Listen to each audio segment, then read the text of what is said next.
welcome to Men's Cinema. I hope you're all doing well. I hope you're having a lovely Halloween season. What we're going to be doing today is, this is our final video for the Halloween season. So this will be going out on, hopefully early on the Monday of Halloween. So it'll give you that last minute chance to have a look at some films that you can watch tonight on Halloween night. What I'm going to be doing today is doing something a little bit different. I'm going to be looking at movies that are themed around Halloween, but are not the Michael Myers movies. So yeah, the movies that we're going to be looking at today have a Halloween theme, but they got nothing to do with Michael Myers, Haddonfield, Jamie Lee Curtis, that kind of thing. So before we get started, if you could just help me out, do the usual routine. If you can hit the like button, if you don't like the video afterwards, you can always unlike it. If you could subscribe to the channel for me, and if you can hit the notification bell, that would be absolutely great. That will get us on our way. It just lets other people know that we're out there, it spreads the word about this channel, and it really helps me out. So that'll be great. Thank you so much. So let's get started. Our first movie, set around the Halloween period, is actually something really, really extreme. Actually, there's two of them. We'll start off with two, maybe three. Let's start with two to begin with. So the movie that I'm talking about is Terrifier. Now, Terrifier, as you can see, it's out on Blu-ray now from Signature Entertainment, and it tells the story of Art the Clown. Now, Art the Clown is becoming something of a horror icon. He's beginning to pop up in as many places as Jason, Freddy, Michael Myers, that kind of thing. In only just a matter of a few years, really. Art the Clown is a little bit more, actually it's a great deal more extreme than Michael Myers, Freddy, Jason, that kind of thing. So if you're going to go into watching this movie, just be aware that you're not going to be seeing the kind of the comic book violence that you see in the old 80s, 90s horror movies. This is really, really violent, extreme, nasty business, really. However, you can't help but like Art the Clown. He's such a funny, quirky, bizarre little character. The story starts out with a couple of girls that are leaving a Halloween party. They go to their car and they see this strange fella stood there, and he's kind of acting bizarre, and they think, oh, he's a bit odd. And of course he's dressed in a clown outfit, and that is Art. They then move on to a pizzeria where they're sitting having a conversation, and Art follows them to the pizzeria, and he sits there on his own at the table, kind of pulling faces, waving at them in a bizarre way. And one of the girls tries to wind him up by trying to get a selfie with him and that kind of thing. And once they leave the pizzeria, Art drugs one of the girls, takes her back to his lair, wherever it is, I can't remember where it is. But he takes her back to his lair, and basically there's extreme torture from there on out. Including a very, very nasty scene, which I'm not going to mention, but just be aware that this film is a very nasty movie.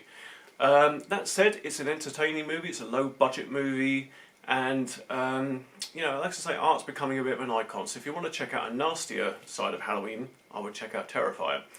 Terrifier 2 is currently playing in US cinemas, and it's cooking up a storm. Apparently everybody loves it. There's been reports of people being sick, vomiting, just running out scared for their lives, and horrified of what they've seen. Now, I saw Terrifier 2 at Fright Fest, and I didn't think it was as bad as that. It's a very long film. It's 2 hours and 28 minutes long. I didn't think it was as extreme as the first Terrifier, or there is one scene in there which is really quite nasty, but I think it goes so over the top that it almost ends up into that comic book kind of territory, if you know what I mean. It's a little bit so bizarre that you think, oh god, this is just a bit silly now. Art's great in it again. It's got some bizarre, odd little dream sequences which I didn't really care for. But this time out, Art is going after a young girl and her young brother. Now, the young brother has read about Art the Clown, and he wants to dress up as him for Halloween. And of course, all the family is saying, that's a bad idea, you shouldn't do that, it's in bad taste, that kind of thing. Little does the boy know that eventually, later on that evening, he will have an encounter with Art the Clown himself. Again, it's a entertaining enough film, it's a fun film, it's a better, bigger budget than the original Terrifier, and of course, the fact that it's doing good business in the US means that there's bound to be a Terrifier 3 somewhere down the line. So yeah, check out Terrifier 1 and 2. Like I say, they're available in the UK on a Blu-ray at the moment, from all the usual stockists, so like Amazon and that kind of thing. If you can't get enough of Art the Clown, I really don't want to make this an Art the Clown video, so we'll just get this one out of the way and then we'll move on. If you can't get enough of Art the Clown, I would suggest you check out All Hallows Eve. Now, All Hallows Eve, sorry, I can't speak properly today. All Hallows Eve came out a few years before Terrifier. It tells the story of a mother and a young son who are out trick-or-treating, and when they get back home, the boy opens up his trick-or-treat bag, and inside there's a VHS cassette. So the lady thinks that's weird, pops it into the VHS machine, and she finds that there's 3 stories featuring Art the Clown in one way or another. Now, I thought it was an entertaining film, All Hallows Eve, but it's kind of like, do you remember when they did Evil Dead 2? And basically Evil Dead 2 was a remake of Evil Dead. So, if you like, Terrifier is a higher budget remake of All Hallows Eve. There's moments in All Hallows Eve that once you've watched Terrifier, you'll be saying, oh yeah, I remember that happened in Terrifier, and that moment happened in Terrifier as well. It's almost like they've taken All Hallows Eve, refined it, and made it into the first Terrifier movie. Again, entertaining enough, not as extreme as the Terrifier movies, but it's available, I think, on Amazon. I think you can get it on Amazon Prime, All Hallows Eve. The other two, Terrifier and Terrifier 2, you'll probably have to pay to rent or, as I say, go and buy the Blu-ray. But yeah, all of them, all three films featuring Art the Clown, all of them set on Halloween night, all have a Halloween theme, and all pretty entertaining, really, even if they are gruesome. So that is the trilogy so far of Art the Clown. Let's see what we got next. Right, next on our look at Halloween-themed movies, we've got a couple of anthologies, starting with the 2007 film Trick or Treat, directed by Michael Dougherty, and starring Anna Paquin, Brian Cox, and Dylan Baker, who you may remember as Dr. Connors in the Sam Raimi Spider-Man movies.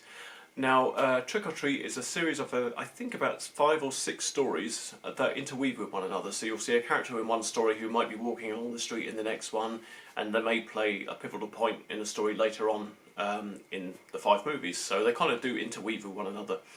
It's got a lovely Halloween film about it. It's got autumn leaves, that lovely orangey glow that you expect from Halloween, people walking up and down the street in Halloween costumes. So it really does go out to give you that Halloween feel, which is what you want from one of these kind of movies. You've got stories featuring ghosts, you've got stories featuring vampires, and you've got a story featuring this little character called Sam. Now Sam looks like a child, and he wears this great big round sackcloth mask, and he carries around a candy lollipop, which is kind of sickle shaped where he's taken a bite out of it. He may appear cute, but he's also a little bit deadly, as you'll find out later on in the movies. Trick or Treat is a fun watch. It's a great Halloween watch. If you really want to get that Halloween feel, Trick or Treat is one that I would recommend to you. It didn't open at the cinemas in the UK. I don't think it opened at cinemas around the world, actually. I think it went straight to DVD. It was one of Warner Brothers straight to DVD projects. So it's now available at the cinema. It's been showing at a few cinemas around the UK and in the US this past Halloween week. I don't know that you'll be able to catch it though. I think it's like a one-day only deal. But it's also available on DVD and Blu-ray, so if you go and seek that out, Trick or Treat is a really good Halloween film. The next Halloween anthology that I'd like to bring to your attention is Tales of Halloween. Now, Tales of Halloween is 10 stories, so you get quite a lot of stories within this running time. I don't remember what the running time is, but you get 10 stories, each of them directed by a horror alumni, if you like. You've got films directed by Axel Carolyn, who actually manages the whole of this project. You've got stories directed by Neil Marshall, Darren Lynn Bousman from the Saw movies, and who else have we got? Lucky McKee, that's right, Lucky McKee, who did The Woman. Along with other horror directors. The films star such alumni as Adrienne Barbeau from The Fog. You've got Barbara Crampton from The Reanimator and From Beyond. You've got Alex Essoe from Doctor Sleep and Starry Eyes, and Lin Shaye from, of course, the Insidious films. And there's loads of others kind of spread out throughout this series of films. They range from the scary to the funny to the entertaining, and it's just my absolute favourite Halloween anthology film. Again, it's got that lovely Halloween feel and a lovely Halloween look about it, with everybody in costume and the orange lighting and the autumn leaves and that kind of thing. And there's actually one about, I think, about Killer Pumpkin starring Christina Klebe, which is quite a good fun one. My favourite one, however, is one called Friday the 31st, which is a mashup of Halloween and Friday the 13th, of course, and you've got a Friday the 13th type killer in there. And this cheeky, cute little alien. I won't say much more about that, but I recommend that you check out Tales of Halloween. It's a really good, fun, entertaining Halloween movie that you can put on for the Halloween night. And it's also one of those things, being an anthology, if you want to stop and start, you can stop and start. You're not going to miss any of the plot because each little story is self-contained. I don't think these ones interweave in the same way that Trick or Treat did. But anyway, it's still a very, very entertaining thing. I think you can get Tales of Halloween on DVD and Blu-ray, so that's my recommendation for another anthology, Tales of Halloween. So when I set out to create this particular video about films themed around Halloween, the one thing I wanted to do was steer away from the Halloween franchise because, you know, you've got Michael Myers, everybody knows who Michael Myers is, and I wanted to kind of introduce you to some films that you may not know that are set around the Halloween night, and that do not feature Michael Myers. So my proviso, if you like, for doing this video was don't feature films from the Halloween franchise. However, I'm going to have to break that because I really do think there's one movie in the Halloween franchise that I think doesn't really get enough attention, doesn't get enough love, and it has actually gone on to become something of a cult classic, and that is Halloween 3 Season of the Witch, which is where this mask comes from. So the story tells of a doctor, Dr. Chalice, played by Tom Atkins. He's working in a hospital one night and a patient is brought in clutching a Halloween mask. And it's almost like that scene in Invasion of the Body Snatchers, you know, when they're all out to get us, they're all out to get us, this mysterious force. And Dr. Chalice thinks, what the hell's going on with this?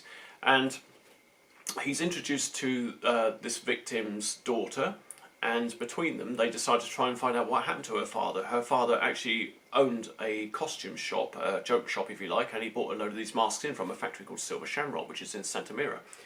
So Dr. Chalice and Ellie, who is the daughter, go off to Santa Mira and they try to find out what's going on. They find the guy there called Conal Cochran, who basically owns the town. He owns the little B&B, and he's got his own private ambulance service, and he's got everything coming out of the factory up on the hill, which is very strange to begin with. And they find out that Conal Cochran has actually been implementing these little badges in the back of the Halloween masks, and he's going to put them on, sell them to children, and the children are going to put them on, watch his 3 More Days to Halloween trailer that he puts out on Halloween night, and it does nasty things to them, and you'll see what happens to one kid in particular while he's wearing this kind of brand of mask, the pumpkin mask. I think it's a very entertaining film. I mean, it's like I say, it's got a lot of stick over the years, but I think it's one of the better Halloween films, against maybe some of the Michael Myers entries even. I think you should give Halloween 3 a chance. I think you should ignore the Michael Myers factor. I think you should ignore its attachment to the Halloween franchise. I think you should sit down and watch Season of the Witch, take it for what it is, and enjoy it for being a slightly cheesy even horror movie from the 1980s. But it's an entertaining film, and I hope you can see what they were going to do with it. The whole idea behind Halloween 3, I don't know if you guys know, but there was John Carpenter wanted to do away with Michael Myers, and he wanted to have a Halloween franchise with a different story set in the period of Halloween for each year, and Halloween 3 was to be the first of those. Unfortunately, people wanted Michael Myers so much that that movie failed. So there we have it. That is our rundown of movies set on the Halloween holiday with a Halloween theme. I hope you've enjoyed this video. Please give it the like down there. There's a little thumbs up button down below there somewhere. If you can subscribe to the channel, that would be absolutely fantastic. That really does help the word get out there about the channel. And if you hit the notification bell, you'll know when I've done another one of these videos. And come and have a chat with me about horror movies down in the comments. I really love to chat horror movies all the time. I'll chat anything. I'll chat dinosaurs, horror movies, you know, travelling, that kind of thing. In any of my videos, if you want to come and have a chat with me, come and do that. I'll have a chat back with you. We can have a bit of banter. Tell me what your favourite Halloween horror movies are, what your favourite Halloween themed movies are. And I will see you all soon. Thank you very much for watching. I hope you all have a lovely and safe Halloween. And I will see you back in November with the regular film slots, and we'll get to some more film reviews then. So take care, happy Halloween.